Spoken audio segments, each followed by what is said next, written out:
Hello, hello. Good afternoon, Tutor Joyce. Hello, Tutor Floy. How are you po? I'm doing great. Thanks for asking. How about you? Well, doing good as well. How about our learners and our viewers for today? Yes. Hello, senior high school. Hello. Hello, hello, everyone. Welcome to the second quarter of the 21st century literature from the Philippines and the world. So kaka-tune in lamang po tayo ay live na napapanood sa DepEd EdTech Unit Facebook page at YouTube accounts DepEd Philippines and Educational Technology Unit. So please make sure to hit like or love or any reactions out there and share this live stream to your friends, classmates, or batchmates. So, Tutor Joyce, I think it's best na mag-shout out tayo konti sa mga viewers natin today. Go ahead, Tutor Joyce. Yes, shout out for this afternoon to Mark Selemen. Ayan, hello from San Francisco High School. We also have John Christian Miko, talagang unang-una siya, Tutor Floy. We also have Trisha Lian Argalio and Shermel Gambota and Dave Balveran. Ayan, marami pa. Tutor Yes. Floy. Yes, we also have John Christian Miko. Hello, anak. Welcome, at salamat kasi you're still joining us today. So we also have Sherry May Gambota and Gwyneth again. So there are lots of folks here today. And pwede pa tayong umabol. Just make sure to share this stream to your friends and classmates. So ayun. So Tutor Joyce, anong meron ngayong araw to? Kasi parang pagkakaalala ko, we were promising someone to greet our Yan. teacher his birthday. Sino to, Tutor Joyce? Yan. Happy birthday to Joseph Conrad Bulaklak. Ang napaka-masukid and suking-suki natin sa 21st century literature to Tutor Floyd. Yeah, so everyone out there, you can join us in singing a very quick happy birthday song with a quicker beat. 1, 2, 3, go. Happy birthday to you. you. Happy Happy birthday birthday to you. Wow. Yan. So And may also God happy ever bless birthday you. for all those birthdays out there. Happy birthday din po sa mga mag-birthday ngayon at saka kahapon at sa mga susunod pa. Yes. Okay, go. So if you want your birthday to be featured or to be posted, meron kaming konting pag-greeting, just make sure to message us. So Tutor Joyce, today quarter 2 na tayo and there are a lot of things to uncover, to unfold, to learn this quarter. And I'm very excited because this is our first session and we still have 7 more sessions. Pero feeling ko ang bilis-bilis lang talaga ng quarter 1. Tama ba, Tutor Joyce? Oo nga, parang last week lang yung natapos tayo, no? Awarding. And congratulations again for the awardees. Again, and we are now in the second quarter. Yes. Week 1.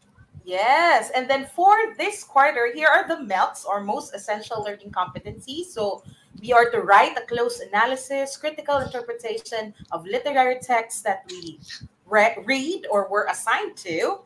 We're going to, of course, use different reading approaches as we go through these texts and perhaps making an adaptation of these texts. We'll also be covering multiple texts or chosen or selected texts with corresponding authors of a text from Asia, North America, Europe, Latin America, and Africa. And second, compare and contrast different genres. So we're able to do this last quarter, but this time our focus is on the world literature. Third, producing creative representation of a literary text by using or applying multimedia and ICT skills. And finally, having your own or self-assessment and peer assessment of different literary texts and their adaptation. So there are guidelines I'll be giving you, and so with your respective teacher, the 21st century literature instructor. So together, let's learn. So Tutor Joyce, let's have a quick overview. So I'll just go through this, run through lang. So these lessons or topics reiterate the MELCs that we have. So currently we're on week 1. So our topic is writing a close analysis and critical interpretation of literary texts and applying reading approaches. So Tutor Joyce, what are the focus of today's session? Ano yung mga objectives? Ayan, we're back. Hello, we're back.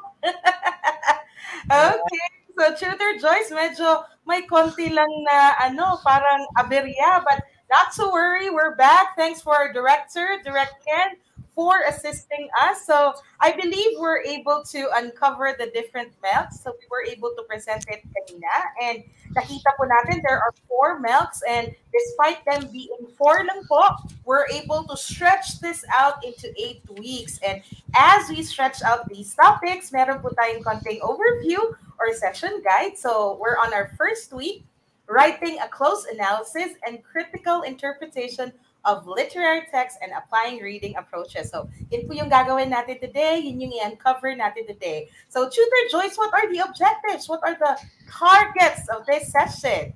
Yes, and of course, this session will not be complete without our lesson objectives. So first, we have identified the common reading approaches that are helpful in analyzing and interpreting a literary text. Second, illustrate some tips in producing a comprehensive or close analysis and critical interpretation of a literary text. And lastly, produce your own literary analysis or critique. All right. So those are the focus today. So you produce your own literary critic. Hopefully your subject teachers in 21st century literature will be able to assign those to you and read a lot of your works in your online classes as well. So what is the literature concept of the week? Hindi pa rin ito mawawala. So our concept for the week is the skill of reading or simply reading.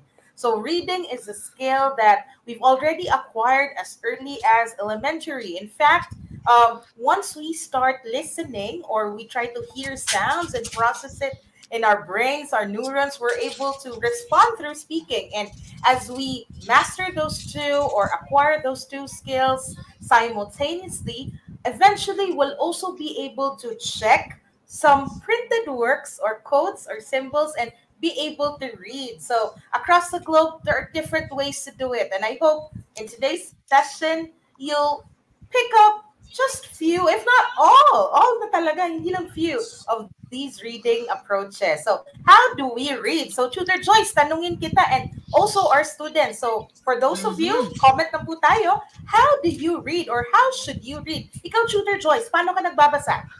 Well, medyo late bloomer. Pero I really love reading in a silent place. Parang gano'n, may mga classic music ako naririnig. So it really inspires me reading more and more. Ganon. Yeah. How about you, So Tutor Floy?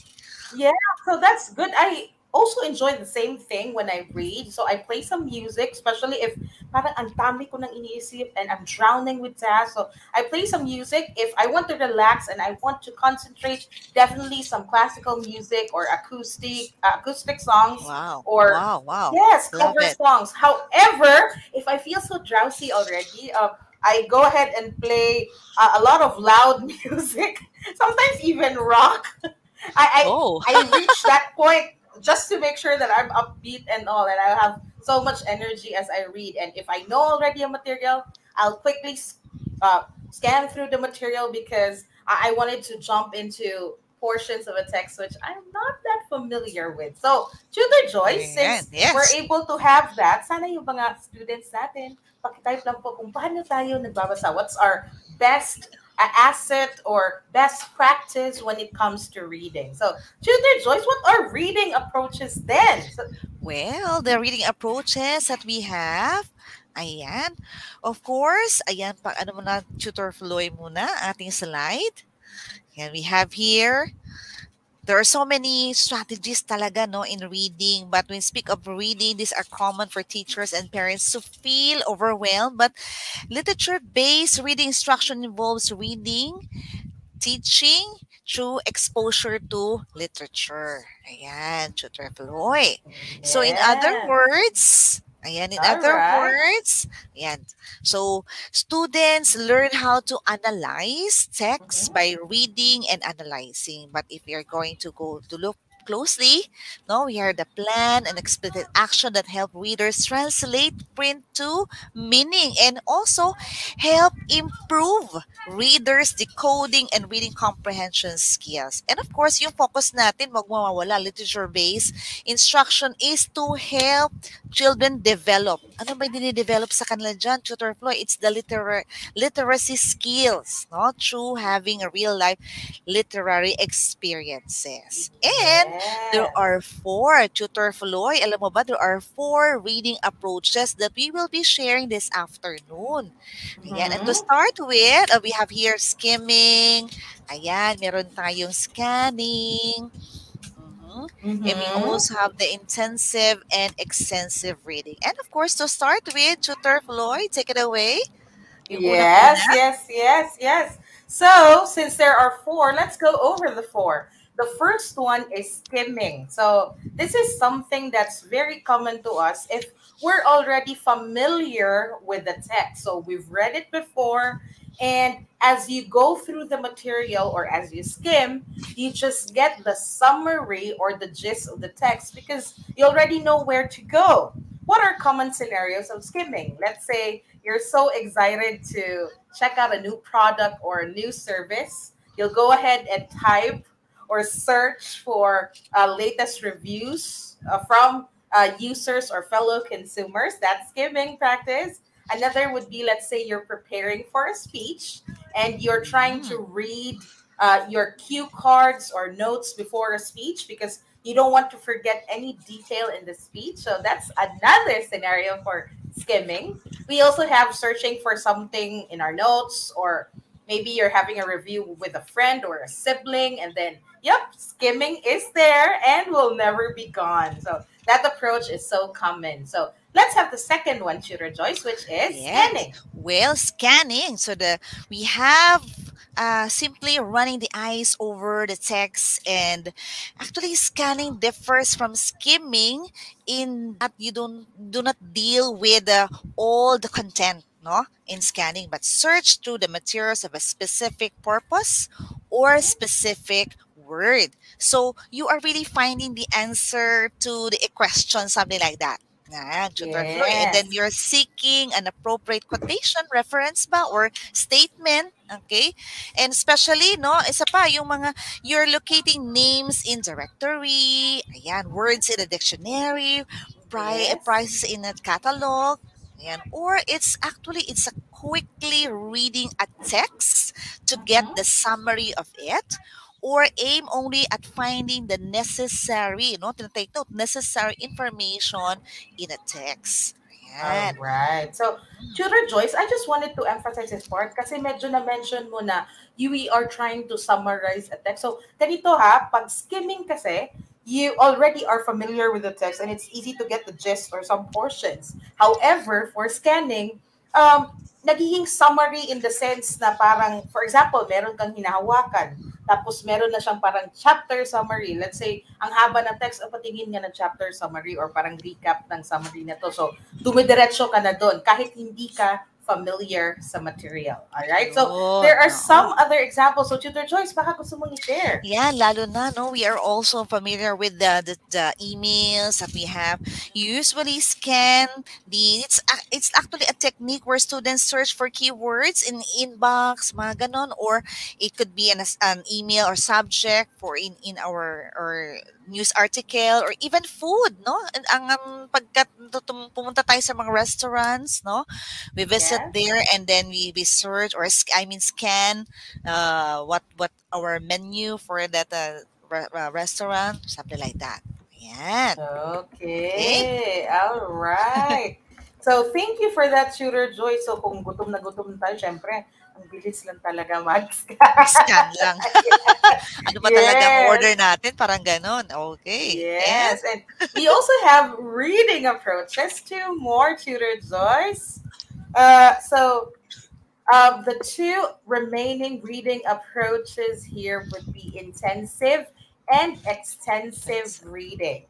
Okay, so what is so special about these two is it's as if you're having a boxing match. Okay, so in this boxing match, you're trying to weigh things and you try to explain or try to find an explanation to what you're reading. For intensive reading, you use it in academic context. Let's say you're preparing for an exam or you're reviewing for a major quiz or unit test, which we miss, by the way, in face-to-face classes.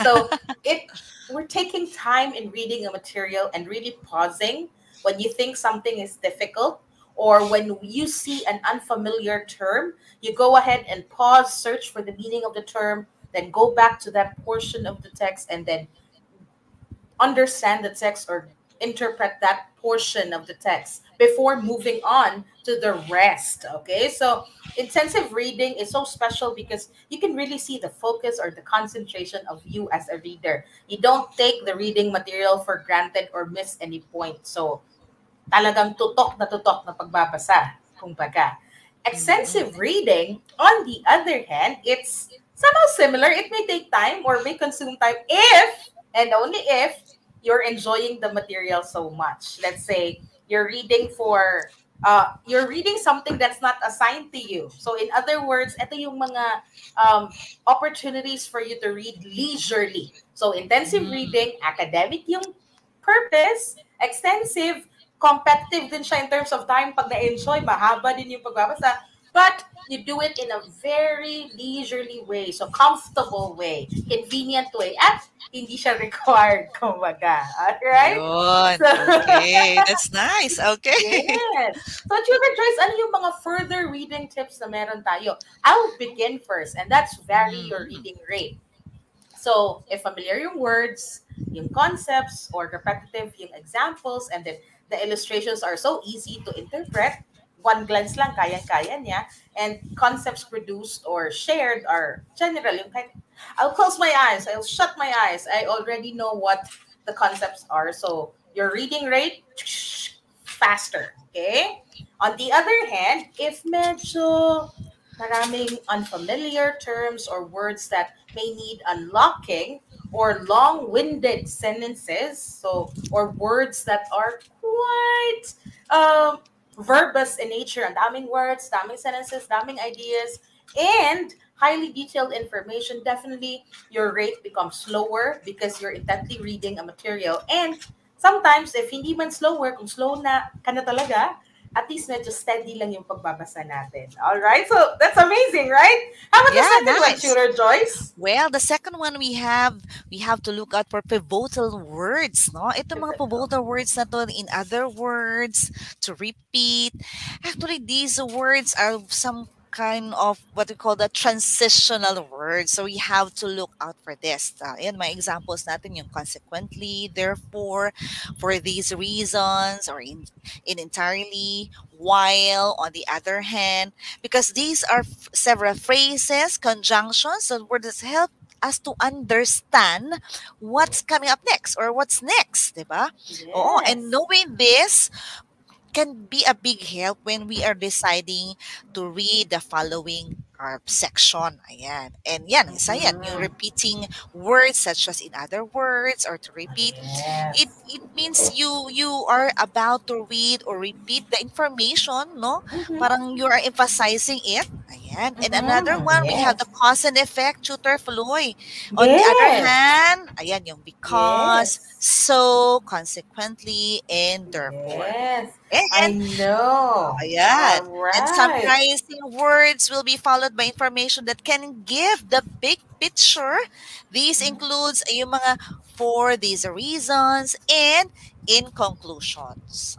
Ayan, All Tutor Joy. right. All right. Next. So good job, Shooter Joy. So I believe when our kids here, our viewers, would come across pivotal or very important words, agad-agad na nila ma-realize, oh, these are transitional phrases or devices or maybe Mhm. signpost that they need to look Yes. into para makita nila yung relationship ng mga ideas in a text. So good job there. So the third one, guys, or the final reading tip that we have here is read voraciously. Imagine yourself eating a lot, like if let's say you're craving for burger or cheesecake, Tutor Joyce, I kind of miss Wow, I eating love it. cheesecake. Yeah, so Okay. once you're fond of something and parang ang tagal mo na, let's say, nag-diet ka ng todo, oh my gosh, let's get into there very soon. So kung Okay. nag-diet kang todo and then you really wanted to eat that at parang feeling mo yung isang serving kulang pa, hala, order ka pa, kain ka pa, and you ask for more and sometimes parang, oh my God, Ma'am Floyd, gluttony ata yan. Hindi naman necessarily. Hindi naman necessarily. So that the fact that you wanted to acquire that something more and more, similar po yan sa reading. Gustong-gusto mo magbasa ng magbasa ng magbasa because you're enjoying the experience. And remember, if you read voraciously, you're able to spot some techniques of writers and authors out there and shape your own or even come up with your own writing style eventually. Kung sa simula, medyo, di ba, Tutor Joyce, parang kopya-kopya tayo konti ng style ng existing writers na binabasa natin. Pero eventually, nagiging springboard na yung reading mismo ng mga iba-ibang material to writing kasi natutunan na nating magsulat at mag-respond sa text na binabasa natin. So, thank you, And Joyce you're going Carol to create Oates. your own, no? Parang you're going to create your own na, di ba? From reading text. All right. So, thank you, Tutor Joyce. Galing, di ba? So, Tutor Joyce, since we're able to have the 4 reading approaches and 3 tips that we can use in our personal study or just leisure reading, let's have a quick assessment. So, Tutor Joyce, simulan natin yung instructions. Ayan. So, the direction, read the scenarios given in each number, then identify the reading approach that best apply for each. Okay, Yes. so to start with, number 1, Tutor Floyd, go Yes. ahead.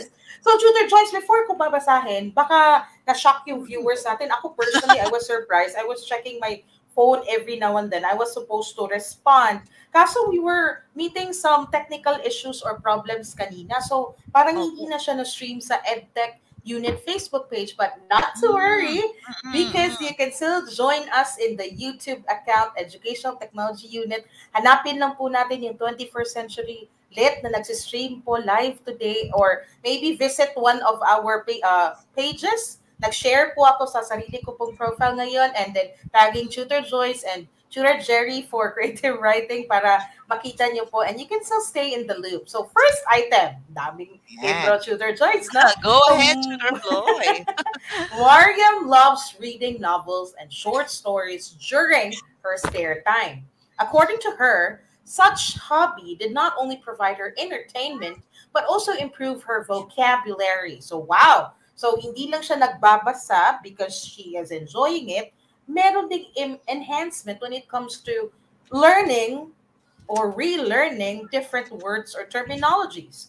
So, is it extensive reading? Is it intensive reading? C, scanning? Or D, skimming? What do you think is the answer for this item? So, Tutor Joyce, since natin, can you write your answers in our comment section, guys? Ayan, mukhang nagbabasa pa sila, Tutor Floyd. Yes. Ayan. Sabi ni Sir Jerry, nahanap din. Nahanap ka na din namin, Tutor Jerry.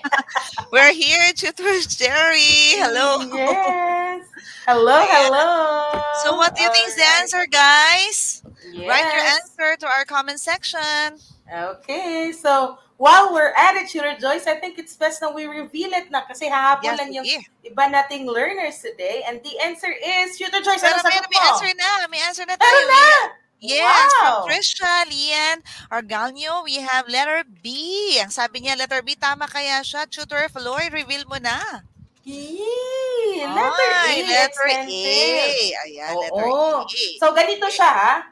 Tutor Joyce, baka gusto lang nating i-repeat kasi medyo hindi nakahabol yung iba. Pag intensive, kasi intense. Yun yung pinaka root word. So, intense, sobrang grabing pag-aaral. But extensive, nag-extend. So, we extend beyond our normal routine or reading task in school and have your own routine, like just for leisure. Kaya extensive reading siya. Okay? Kasi spare time lang to eh. Hindi naman requirement yan. So, hindi siya Parang intensive. nagpapahinga lang, gano'n, nagbabasa ka. That's extensive reading.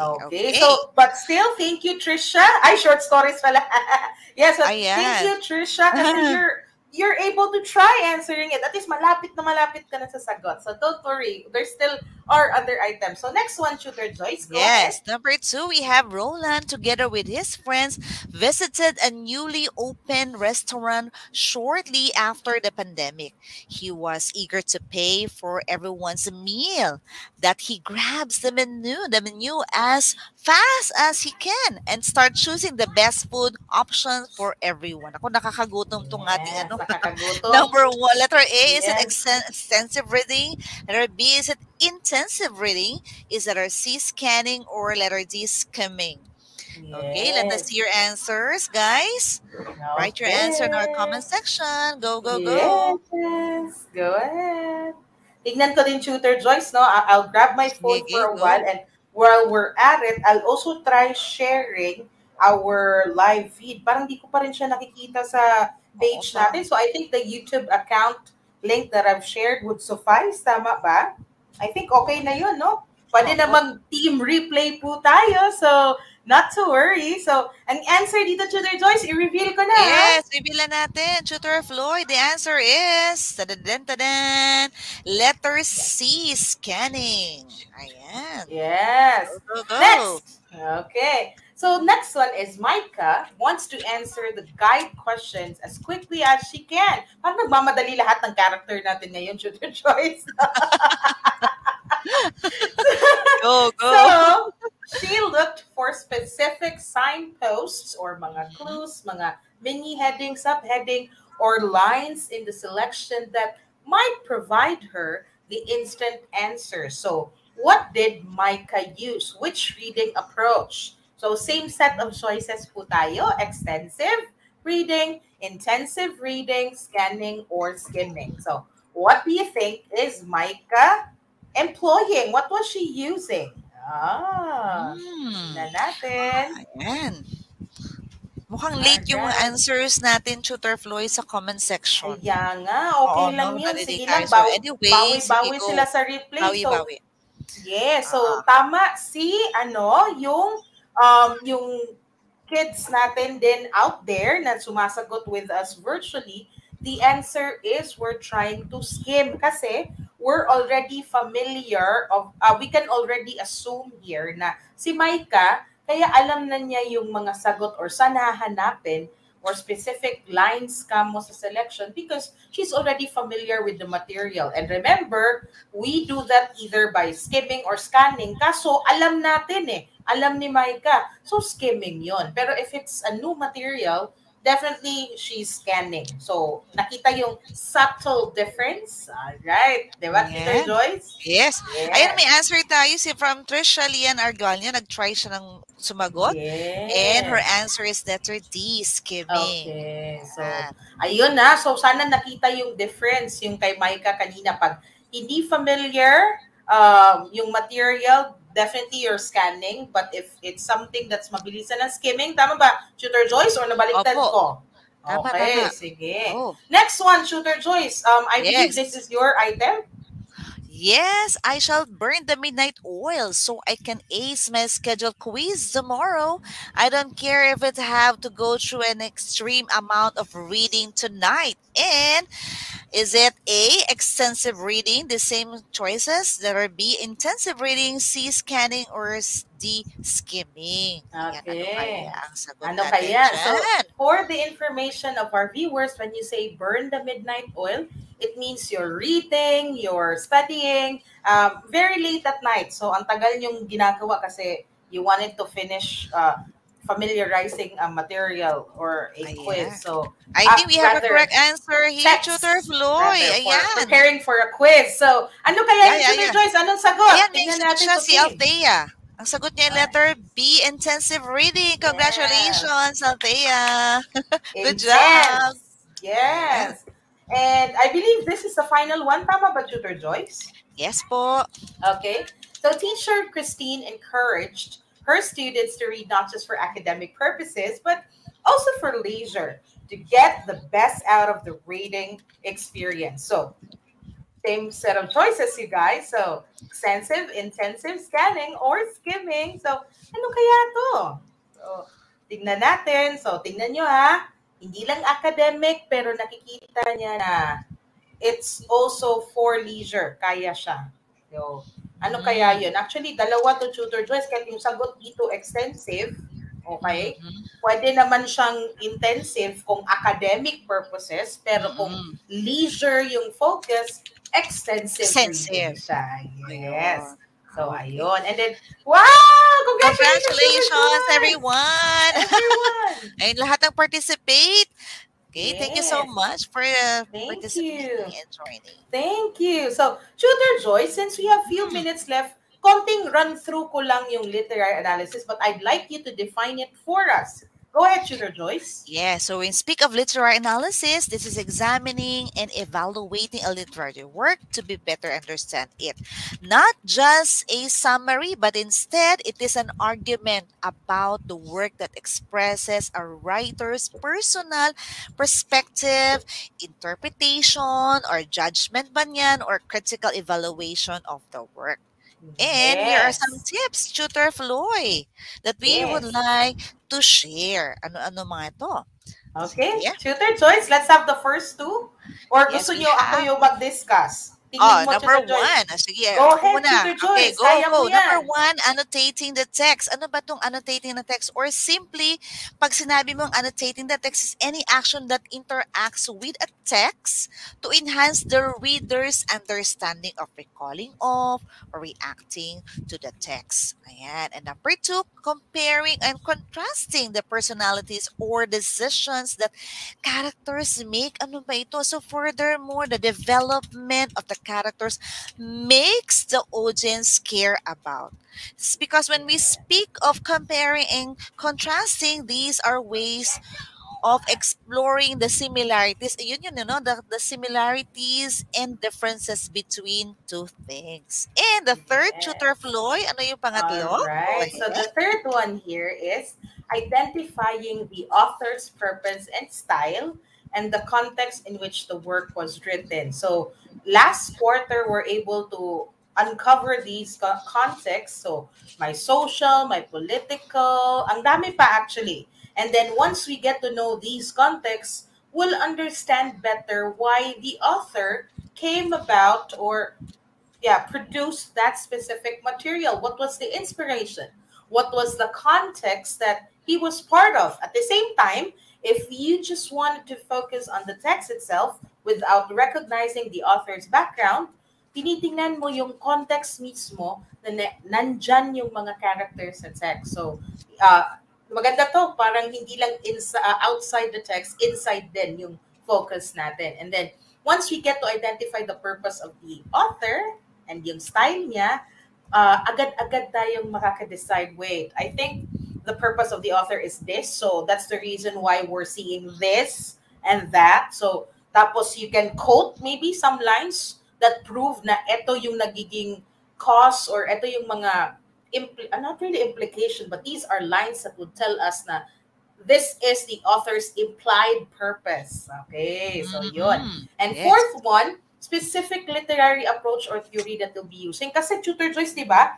Tama ba, Tutor Joyce, when I say you don't just go for identifying the elements of a text? Tama ba? Opo, no? Kailangan you have to go deeper, not only in the elements of the text. Yes. And when you talk about literary approaches, if you remember, kung psychological or moral, tinitingnan nyo yung mga good or bad sides sa decision ng character. Yun yung pinaka-focus kamo ng literary analysis natin. But if you're going for historical or biographical, you're certainly looking at the history of the author, even his or her experience or biography. Yeah, so you would know what really were the experiences that caused him to design characters or different plot events, diba? So bakit ganun? Parang more on war. Hindi naman tayo panahon ng war. So, titingnan mo yung biography or history kung saan naging part si author and you would understand na, kaya pala puro war yung theme and sobrang melodramatic kasi ganun din yung na-experience sa time niya. So, again, review those literary approaches so it'll be easier for you to produce your own literary analysis. And the fifth one, analyzing patterns that we see. So, ano yung patterns na yun? Baka may recurring symbol. Let's say si Tutor Joyce, nakikinig siya with us. Example, biglang may tatabi kay Tutor Joyce. Merong shadow sa likod niya. Tapos mga ilang minutes after, ako naman yung focus, may shadow na naman. So, similar to a book or a movie, that recurring symbol is something that you may want to include in your critique. Na recurring siya na pattern, simple, recurring na rhyming scheme kung poems. Kasi at least talagang inaaral natin yung text. And finally, Tutor Joyce, go ahead.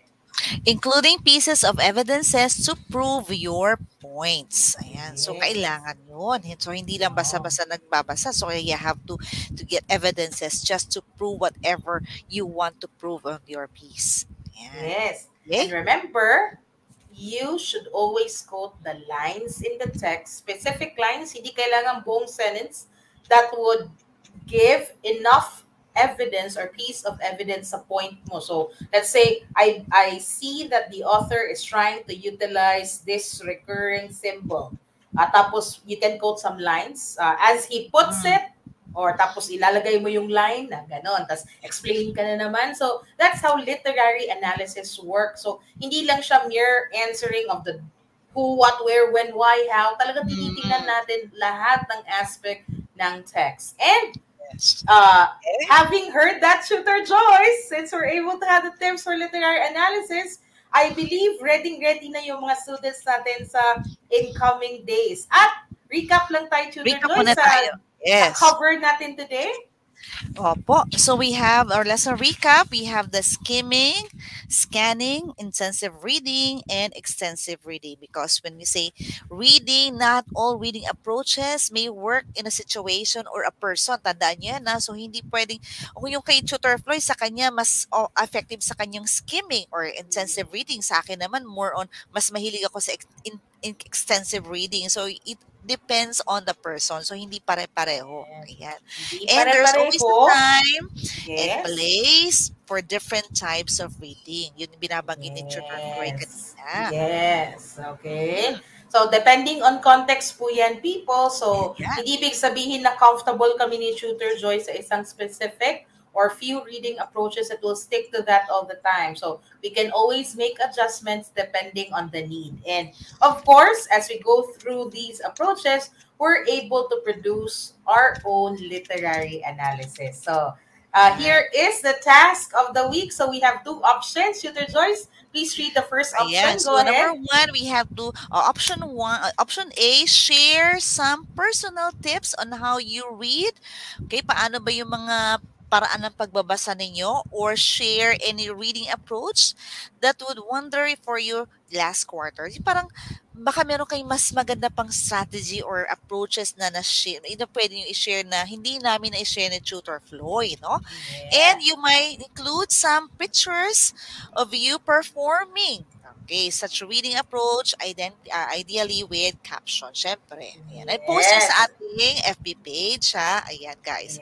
And option B, Tutor Floyd, ano naman ito? Yes, okay. So, if you don't want to share your personal reading approach, you can always review the literary approaches that we covered last quarter and just choose one among them and then tell us or explain or share why you often use that approach or you plan to use that approach often in analyzing or interpreting a literary text. So, kung parating yung ginagamit at bakit. So, state the reason why that approach works for you. But if you don't have any approach that you're often using, pwede ding plano nyong gagamitin often. Okay? And then, state your reason. So, final reminders lang po. Tutor Joyce, let's have the first reminder. Yeah, reminders for all the winners, yung mga nanalo last time. So you may claim your quarter one prizes by filling out the form where we posted, no? And of course, look for me, Tutor Joyce. Ayan. Yes, that's good. And for those who are who would like to review the stream, available po yun at accessible po sa Facebook page natin. And today, or actually this week, we're launching some IBC episodes for senior high school subjects and even elementary and high school. And would like you guys to look and check for our featured 21st century literature Wow. episode. Weekly na po yun from 4:15 to 4:55 p.m. via Yes. IBC. Or you can check the DepEd TV program grid para makita po yun. So, may mga time na nagsusolo-solo kami ni Tutor Joyce yun para Ayan. bonggang-bongga yung learning na hindi lang dito sa live stream, but you can also have a focused discussion na makikita nyo kami sa TV din. So, go ahead Ayan. and Wow. check those out. So, weekly code, Tutor Joyce, iwan lang po Yes, natin. and our weekly code for today, books are the plane and the train and the road. They are the destination and the journey. They are home. From Anna Yes. Kindelia. Yes. Kindlen. Kindlen. Yes. Okay. Yes.